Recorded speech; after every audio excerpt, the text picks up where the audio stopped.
Like I said, my name's John Henderson, and these are my opening remarks. For the first time in the history of this show, I'm giving my speakers a challenge, which is to talk about what you might call the ultimate question: why are you here? The first two rules actually apply and are hard, which is to be an authority, and you only get 10 minutes to do that. But the other part is answer the question, why are you here in Austin, as opposed to anywhere else you could be? This is a personal curiosity of mine that I don't think gets talked about nearly often enough. Austin is one of those few places on the list where you can be a professional game developer and enjoy being here other than having your job. And I think that's something to be celebrated and at least recognized.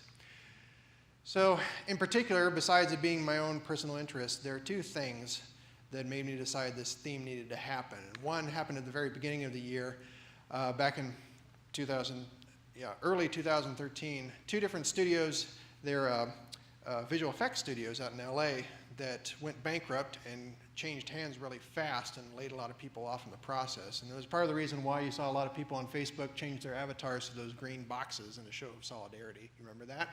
This is why.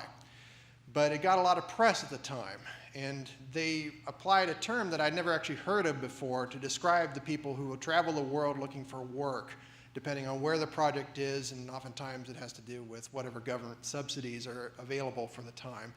And the term was digital nomads. I'd never actually heard this term before, but it describes a very specific set of circumstances that define why they're doing this at all. And, well, you read them up here. They're projectized, so there's an end to the project, and one of the reasons you might get laid off is your project's over and we don't have any more work for you. Sorry. And the funding is often decided by someone outside of the project, so they're up to them. And doing high-quality work, and ultimate result is that it doesn't matter how good your work is if there's nothing for you to do. Sorry, guys. And then, number 4. But the thing about this is, doesn't this sound familiar? Sounds like game dev to me. But somehow when game studios close, it doesn't get nearly as big a news. But granted, Rhythm and Hues, that was 1,000 people, and they'd been around since 1987. Plus, the work they were doing was like nominated for an Oscar for Life of Pi, which they ended up winning, but the studio still got changed hands and people got laid off. But the question in my mind is, well, what if the Nomads wanted to stay where they are? What is there for that? And then the other thing is the thing we did back in February. If you remember this, Julie Ehrman, the CEO of Ouya, came to town. We packed the back room of Mr. Tramps, and a lot of people were interested in it.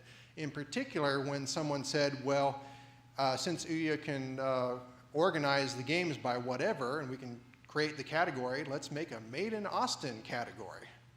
And a lot of people copped about that. And then at the very end of that, if you get all the way to almost to the end, like at 57 minutes in, you see this voice that says, I would challenge everyone that really cares about the idea of Made in Austin. Let's make that mean something positive. Let's make that a mark of quality. It's like, oh, it's made in Austin, that means it's awesome. It seemed like, well, I should say that I said that. And it, not to toot my own horn or anything, but it seemed like something that made sense to me. Because again, if Made in Austin wasn't something positive, like if it wasn't a mark of quality, who would want to be associated with it? So my point being is, if you're going to celebrate where you're from, if anyone cares about it, everyone needs to care about it. Otherwise, it's no good for anyone. One more thing to grow on. This mark, the Go Texan, you may have seen it on your jars of salsa or your Texas-made wine. This is for food products. It's administrated by the Texas Department of Agriculture. This will turn 15 years next year. It started in 1999. Problem is, this is for food products. There's nothing like this for entertainment products made in Texas, at least not yet. So if the government isn't encouraging you to say, I'm from Austin, I'm from Texas, it's got to come from you. Otherwise, it's not going to happen. But, these beg some questions. And part of the reason I'm doing this show is to incite some conversation and even debate. So I'm not even going to read these out to you. I'm just going to let you read. Hopefully you can read it on the screen there. Here's 1. Here's 2. Here's 3. And 4. Think about it, debate it amongst yourselves, take it with you. This will not be on a test, but someone may ask you at some point. But don't take my word for it. Again, while you're thinking about it, think about if you did care about it, how would you let people know? You know, there are many ways to do this, but it's not always going to be appropriate for what you make or how it's consumed. But what if all those people making, you know, playing your games that you make would know that it came from Austin? How would they know that? Think about it. On with the show. Welcome to Microtalks. This is City Hall.